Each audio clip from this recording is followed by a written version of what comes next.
pagi anak-anak sekalian, salam Fransiskus Pacebene. Jumpa lagi bersama Bapak. Pada hari ini kita akan belajar tentang pendidikan kewarganegaraan. Pertama-tama, sebelum Bapak mulai, akan Bapak sampaikan dulu kompetensi dasar untuk pertemuan hari ini. Oke, KD-nya adalah 3.2, yaitu mengkaji sistem dan dinamika demokrasi Pancasila sesuai dengan Undang-Undang Dasar Negara Republik Indonesia tahun 1945. Untuk tujuan pembelajaran pada hari ini ada dua. Yang pertama, siswa dapat mengidentifikasi prinsip-prinsip demokrasi di Indonesia. Yang kedua, siswa dapat menganalisis periodisasi perkembangan demokrasi di Indonesia semenjak era awal kemerdekaan hingga reformasi. Baik, anak-anak sekalian, seperti biasa sebelum kita mulai, akan Bapak berikan dulu kalian sebuah ice breaking atau games. Nanti ada gambar, temukan dan hitung berapa jumlah hewan dalam gambar tersebut. Ya, gambarnya akan Bapak tampilkan singkat saja, kurang lebih selama 30 detik. Nanti tolong dipersingkat dan temukan jumlah hewan yang bisa kalian dapat pada gambar tersebut dan tulis di kertas atau buku latihan. Ya, ini tidak diambil nilai tapi untuk menguji konsentrasi kalian. Kalau begitu, silakan.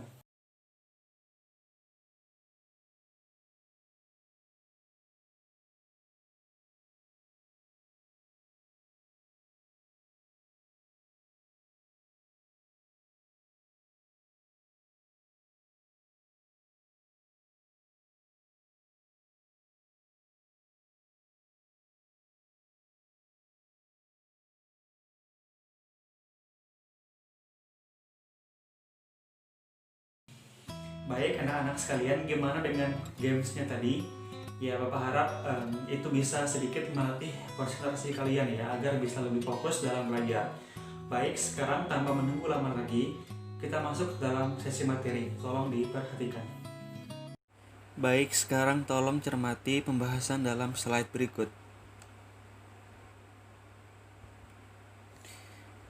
Anak-anak sekalian, pertama-tama sebelum kita bahas materi pada hari ini, tolong cermati gambar berikut ini selama 15 detik. Kemudian akan kita bahas.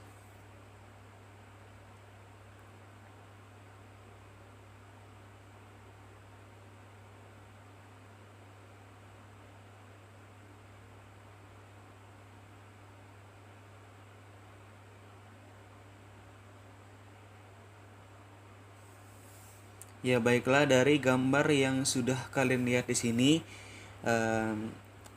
itu ya, ada perbandingan mengenai posisi anggota DPR. Seperti yang kita ketahui bahwa untuk pemilihan anggota DPR ini merupakan salah satu hal yang penting dalam suatu negara demokrasi, di mana DPR kan sebagai lembaga yang nantinya menjadi perwakilan rakyat dalam pemerintahan atau lembaga yang mewakili suara rakyat.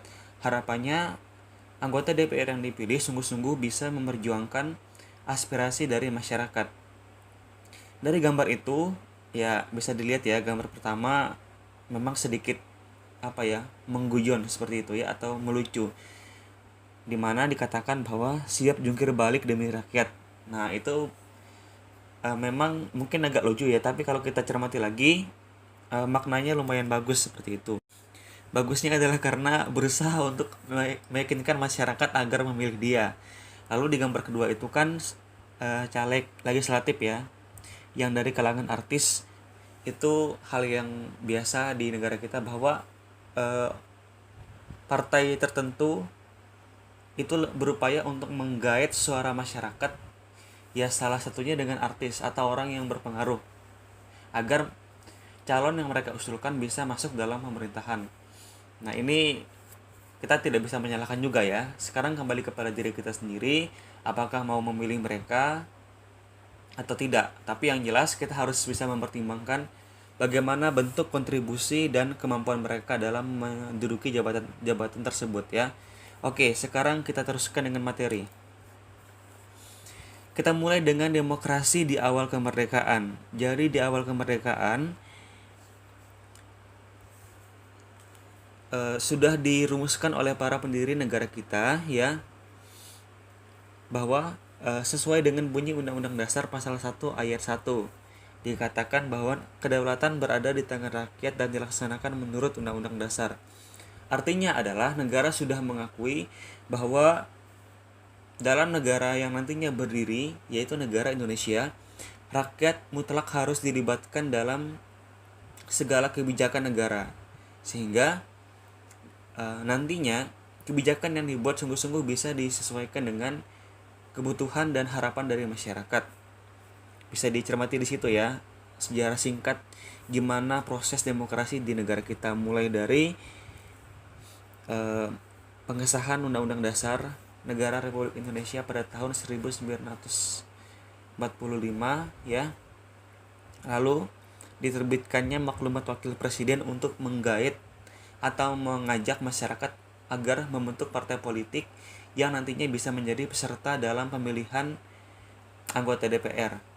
Ya, walaupun memang pada masa itu kondisinya masih belum stabil ya, sebab negara kita masih menghadapi ancaman agresi militer yang dilakukan oleh Belanda. Seperti itu. Baik, sekarang kita lanjutkan dengan prinsip-prinsip demokrasi di Indonesia. Jadi yang pertama adalah demokrasi yang berketuhanan yang Maha Esa, berarti bahwasannya segala bentuk kebijakan dan keputusan yang diambil oleh pemerintah harus sejalan dengan asas dan nilai-nilai ketuhanan. Ya, karena negara kita adalah negara yang berketuhanan dan mewajibkan masyarakat untuk beragama, sebab negara kita menjunjung tinggi ketuhanan. Sebab kita juga bisa merdeka karena kuasa dari Tuhan yang Maha Esa.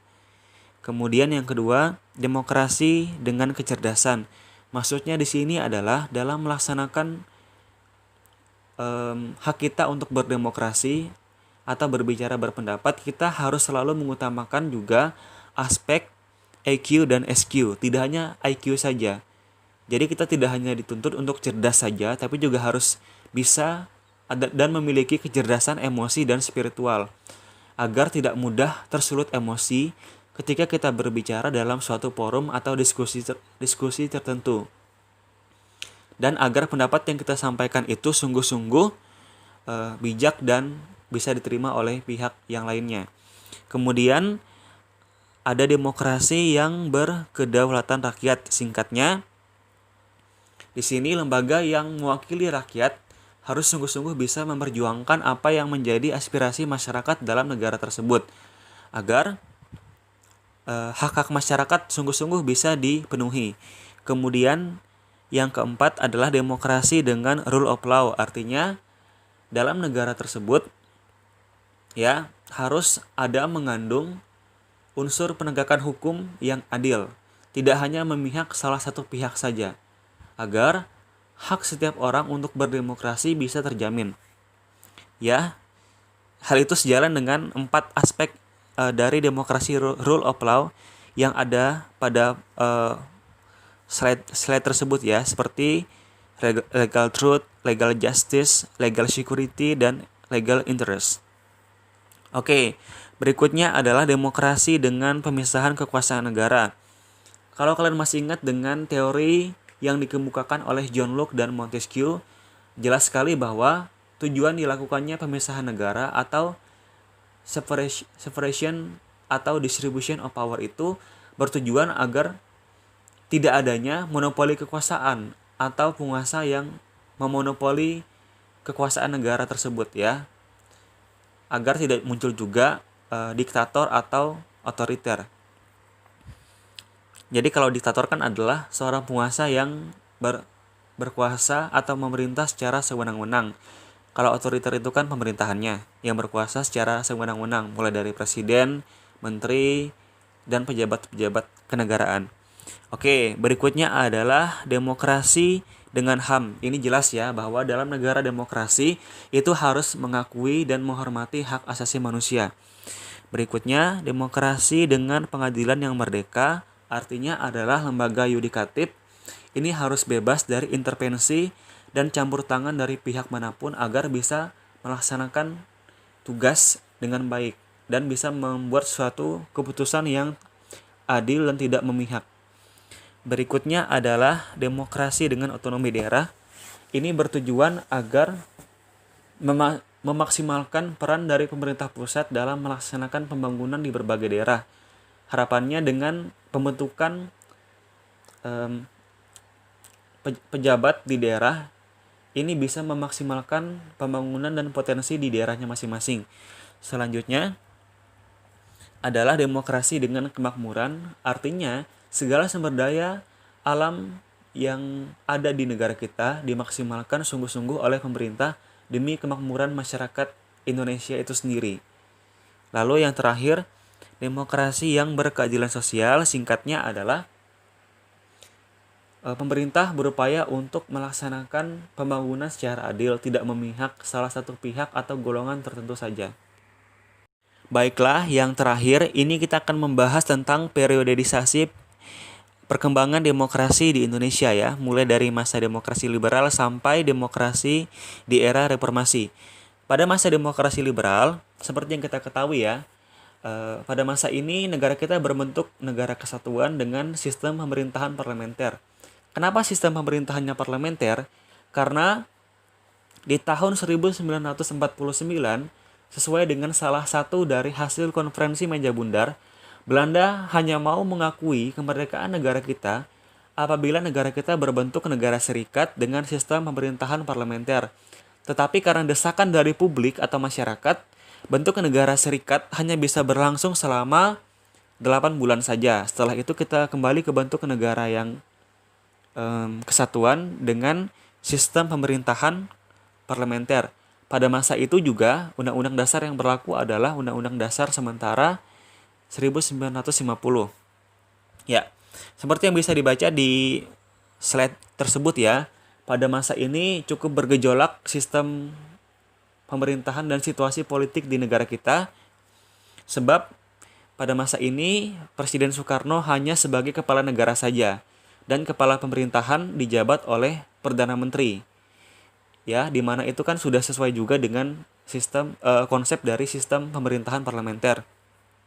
Ya, singkatnya di masa ini pemerintah negara kita berupaya untuk menstabilkan pemerintahan yang masih belum stabil dan masih rapuh. Pada masa ini juga masih diadakannya perombakan-perombakan pada kebijakan yang diambil oleh pemerintah. Oke, selanjutnya masa demokrasi terpimpin itu dimulai semenjak tahun 1959 sampai 1965. Pada masa demokrasi terpimpin ini kan kita menganut sistem pemerintahan presidensial. Kenapa diganti dari parlementer ke presidensial? Karena pada masa ini Presiden Soekarno beranggapan bahwa negara kita ini tidak akan bisa maju karena pemerintahannya yang tidak stabil. Hal itu dikarenakan sistemnya yang parlementer. Maka dari itu, dengan dikeluarkannya dekret Presiden 5 Juli 1959, itu menjadi langkah awal Presiden Soekarno untuk menjalankan kekuasaan secara terpimpin ya, atau penuh dipegang oleh Presiden. Walaupun dalam praktiknya ternyata banyak terjadi pelanggaran-pelanggaran. Oke, berikutnya adalah sistem demokrasi di masa Orde Baru. Di masa ini, kenapa bisa beralih dari masa demokrasi terpimpin ke era Orde Baru? Karena pada masa Soekarno itu kan ada jargon Nasakom, nasionalis, komunis, dan agamis. Jadi pada masa itu sempat berkembang pengaruh dari Partai PKI atau Partai Komunis Indonesia. Dampaknya adalah terjadi pemberontakan G30 SPKI yang berakibat besar bagi negara kita, di mana mereka berupaya mengganti Pancasila dengan paham komunis. Nah, akibat dari pemberontakan itu, Presiden Soekarno terpaksa melepas jabatannya dan digantikan oleh Presiden Soeharto.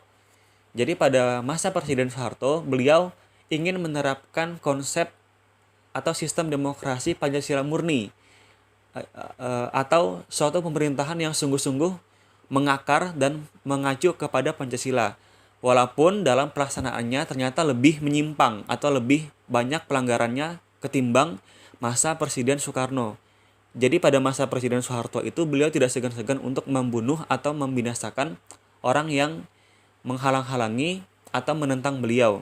Pada masa itu memang memang banyak juga hal-hal yang positif seperti negara kita ditakuti dan diakui oleh negara-negara lain ya. Karena dipandang sebagai negara yang tangguh walaupun masih masuk kategori negara berkembang seperti itu. Bisa dibaca di situ juga ya apa aja latar belakang pemberlakuan inti bahasan sampai pada sebab-sebab kemundurannya.